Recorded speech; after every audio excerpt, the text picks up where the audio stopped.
Hi class, welcome to the part 3 of the alternating current AC circuits.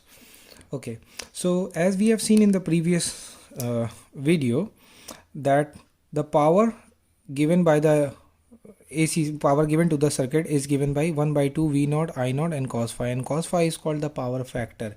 And the second thing we have to focus, that is called the impedance triangle.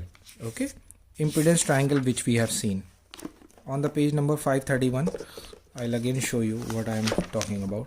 This formula cos phi. Okay, how we reached over there, we have calculated the power, average power, and it was coming Vrms Irms cos phi. Okay, V naught I naught under root है 1 by 2 है तो उसको क्या कर देंगे √2 तो क्या हो जाएगा Vrms Irms IRms and cos phi. Same this equation, and cos phi is called the power factor. And again, from where we are attaching all these things, this is called impedance triangle. Most important diagram of this AC circuit. R phi XL minus XC. From there we got this thing. This is the case for only LR circuit, एक ऐसा circuit जिसमें सिर्फ resistance और inductor है, इसीलिए यहाँ देखिए C का कोई टर्म्स नहीं है. ठीक, so from that impedance triangle we are coming to the half power point and bandwidth और क्वालिटी फैक्टर. बहुत ही इंटरेस्टिंग पार्ट है. जितने रेडियो वायरलेस कम्युनिकेशन होते हैं आपके ब्रॉडबैंड इसी कैलकुलेशंस पे चलते हैं. So the circuit is LCR, यानी तीनों कंपोनेंट्स लगे हुए हैं. Power in this circuit will be what against Vrms Irms cos phi. 1 by 2 1 by √2 multiply हो गया 2 हो गया. Okay, this is the power. You know that in an AC circuit voltage हम सप्लाई करते हैं, तो वोल्टेज हमने चूज कर लिया V is equal to V naught sine omega t over here. एक साइकिल में, यानी एक कंप्लीट साइकिल में कितना टाइम जाता है, capital T time period, and it is 2 pi by omega. Okay, इस एक साइकिल में कितनी पावर गई आपकी 1 by 2 V naught I naught cos phi. I naught जो होगी आपकी ओम्स लॉ के बेसिस पे नहीं, ओम्स लॉ यूज़ नहीं कर रहे हैं, but on that similar pattern I is equal to V by R. I is equal to V by R हमारा होता है. If I get blank page I can show you. V is equal to I R होता है ना. ठीक, तो यहाँ भी क्या हो जाएगा V is equal to I Z, क्योंकि इम्पिडेंस होगी सर्किट में. So you will get I is equal to V upon Z. तो आई नॉट की जगह V नॉट हो जाएगा, and this is not 2, this is Z. Okay, Z का formula अभी आपने देखा है. Z is given by √R² plus XL minus XC लिखते थे, होल स्क्वायर लिखते थे. XL की जगह ओमेगा L, XC की जगह 1 अपॉन ओमेगा C. ये याद करने का तरीका हो गया. तो I नॉट की जगह मिल जाएगा V नॉट बाई Z.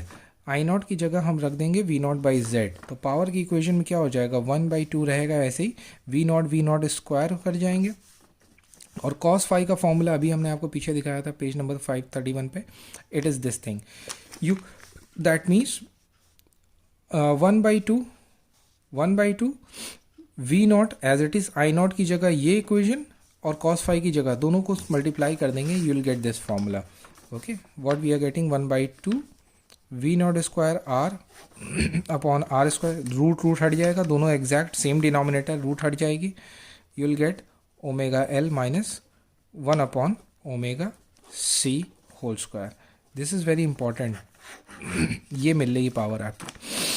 अब अगर ओमेगा इन्फिनिटी जाए या ओमेगा ज़ीरो जाए, ध्यान से देखो, अगर यहाँ इनफाइनाइट चला गया तो पूरा denominator infinite, 1 by infinity zero, यानी पावर कितनी मिली 0, P इज इक्वल टू 0. अगर यहाँ 0 हो जाएगा ओमेगा, तो दिस पार्ट विल बिकम 0. ध्यान से देखिए, ओमेगा 0 हो जाए तो 1 बाई इन्फिनिटी, एक चीज़ infinity, the whole denominator will become infinity, again power is equal to 0. Means अब समझिए ओमेगा क्या है, applied voltage V is equal to V naught sine omega t. ठीक, अप्लाइड वोल्टेज की एंगुलर फ्रीक्वेंसी है. If the frequency is very high और if the frequency is very low, तो जो पावर सर्किट को मिलेगी, whatever power this voltage is going to give to the circuit is will be zero. Alternating voltage जब आप apply करते हो तो how much energy it is going to deliver per second, that is called power, will be 0 if the frequency of the applied voltage is very high or if the frequency of the applied voltage is very low. Okay, but what will happen what will happen, इस equation को ध्यान से देखिए, अगर omega L और omega C 1/ओमेगा C के equal हो जाए, व्हाट रेजोनेंट कंडीशन थी, एक्स एल हमारा एक्स सी के इक्वल हो जाए, that is omega L is equal to 1 upon omega C, ये अगर इक्वल हो जाए तो यहाँ क्या हो जाएगा, this part will become zero, power क्या हो जाएगी आपकी, power will be oh 1/2 V naught square R, denominator only R square, power is equal to 1/2 V naught square by R, ये क्या है, मैक्सिमम पावर है। See this is the maximum power कब हो रही है, जब आपका omega L is equal to 1/ओमेगा सी। इस ओमेगा को हम लोग ने खास नाम दिया था, क्या था, ओमेगा नॉट बोला था, और ये थी 1/√LC, ठीक है, omega L is equal to 1/ओमेगा सी और omega is equal to omega naught. Got it. So in the main equation इतना पार्ट जो है हमारा किसको रिप्रेजेंट कर रहा है, इसी इक्वेशन में से क्या, 1/2 V naught square by R, ठीक है, तो यहाँ आर मल्टीप्लाई कर दें, यहाँ आर मल्टी तो आर स्क्वायर हो जाएगा ऊपर, ठीक, तो रिमेनिंग क्या रहेगा, आर स्क्वायर दिस पार्ट, और इतने पार्ट को हम यहाँ से क्या कर रहे हैं, सेलेक्ट करके will calling it P max. तो final equation is coming P max is equal to bracket R square in the denominator r square plus omega l minus 1/omega c whole square. This is the formula we are getting.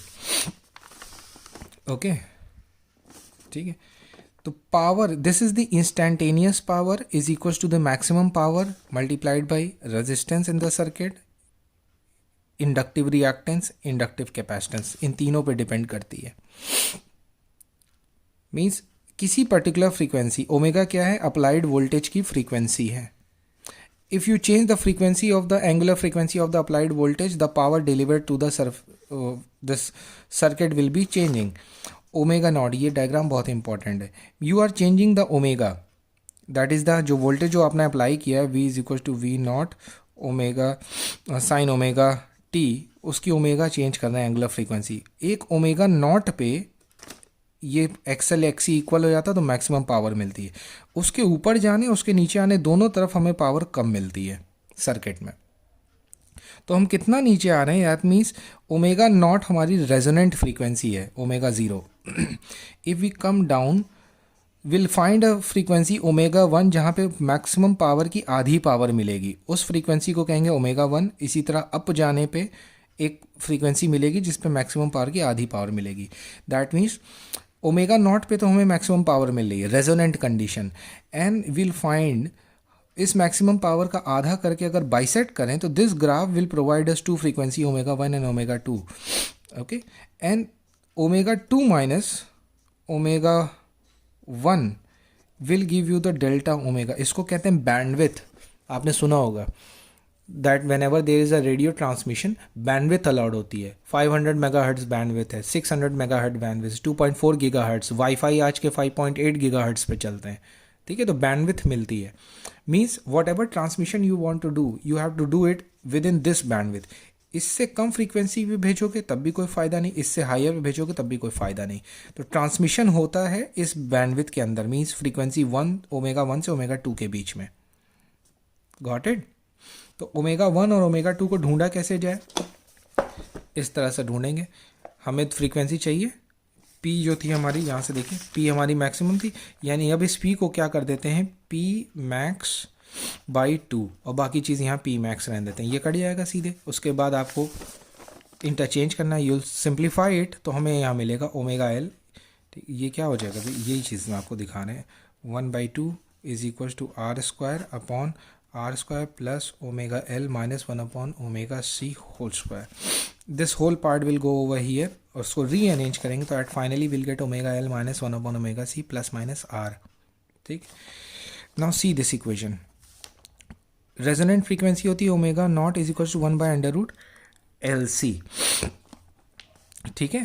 तो आप क्या करोगे, omega by L से LHS RHS multiply कर दो, omega square by L, L cancelled हो गया, omega square बचा, तो यहाँ ऊपर ओमेगा कैंसिल हो जाएंगे, 1/LC, ठीक है, 1/LC। तो अगर ओमेगा नॉट हमारा 1/√LC है तो ओमेगा नॉट स्क्वायर क्या हो जाएगा, 1/LC एल सी। जैसे ही यहाँ पे एल सी मिलेगा हम लिख देंगे ओमेगा नॉट स्क्वायर, तो you will get this equation. These are two quadratic. एक बार क्या ले लोगे आप, omega square minus omega naught square is equal to plus R by L omega, और एक बार minus, you will get two equation. Solve करेंगे तो you will get two omega 1 and omega 2, ठीक है। और उनका डिफरेंस जब करोगे तो मिलेगा आर बाई एल। यानी बैंडविथ जो होती है, ध्यान से देखिए, ये मेन पार्ट है, ये मेन पार्ट है। जो बैंडविथ होती है हमारी वो कितनी होती है, आर बाई एल। यानी रेजिस्टेंस और इंडक्टर की वैल्यू आप ऐसी लगाओगे तो आपको बैंडविथ मिल जाएगी। That is how we tune the circuit. Okay, one more thing which derivation आपकी बुक में कहा गया सिलेबस में, derivation is not in the course. Quality factor is equal to 1 by R under root L by C. This is called quality factor. And by this we came to the end of this chapter. Okay, I think we have covered all the topics of this thing. AC generators, principal, description, theory, working, use, variation. Transformer I have already taught you. AC generator working, this is completely theory, class 10th में already पढ़ चुके हो, please इसको आप पढ़ लीजिएगा। What will happen, ये आपने एक indirectly I have already taught this in the very first page. AC generator यहाँ पे देख लीजिए, कॉयल है 0 to 90 रोटेशन पे, 0 to 90 पे मैक्सिमम वोल्टेज, फिर 90 to 180 पे फ्लक्स 0 मिलेगा, फिर 90 to 270 पे माइनस नेगेटिव वोल्टेज मिलेगा 0.3। ये कॉयल रोटेट करती रहेगी और आपको वोल्टेज मिलता चला जाएगा। One more thing, you have to attach a commutator अगर आपको डीसी वोल्टेज चाहिए, otherwise you will get an AC voltage. AC dynamo है तो आपको कुछ इसमें स्लिप रिंग्स लगाने की ज़रूरत नहीं। Transformer and all that thing please cover it in the theory. So this is all about the AC. Will in the next video that is called electromagnetic waves. Thank you.